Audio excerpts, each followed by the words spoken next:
Now, this Senators Dianne Feinstein and John Fetterman have had very public health issues. Their ability to serve effectively has been called into question. Got it. Phil Wegmann is the White House reporter from Real Clear Politics and joins me now. Phil, who decides if these senators are fit to serve?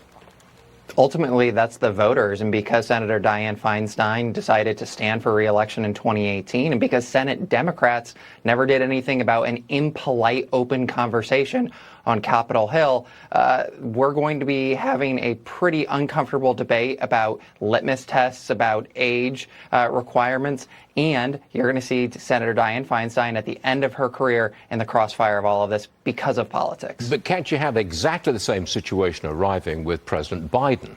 I mean, he's ailing to some degree. He's infirm. He's frail. Forgets his train of thought. I mean, the same questions will be asked of the president. And who's going to tell him it's time to go?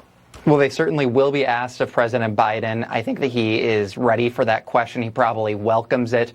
We are going to see a very different campaign in 2024 because last time, thanks to the pandemic, it was virtual. There wasn't a lot of the normal retail politics. This time around, Republicans, whoever they put at the top of their ticket, is going to be out there shaking hands, going to those diners.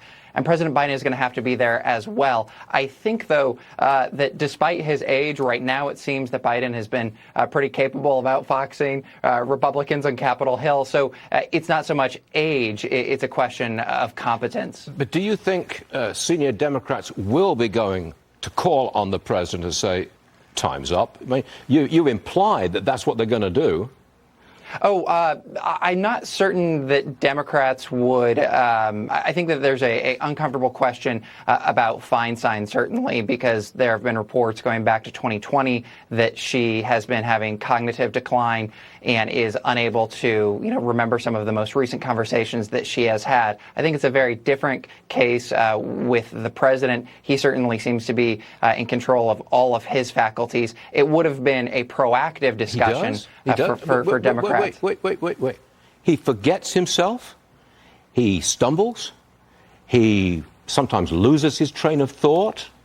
I would have thought that he's in cognitive decline. Well, I think that this is going to be a conversation that they're not going to be able to get away from. When you look at Senator Dianne Feinstein and when you look at the president, they seem to be in very different categories. Certainly the president's getting up there with age, but it doesn't seem to have reached anywhere close to what we're seeing from the senior Democrat from California. All right, we will agree to differ, Phil. Back to the White House for you.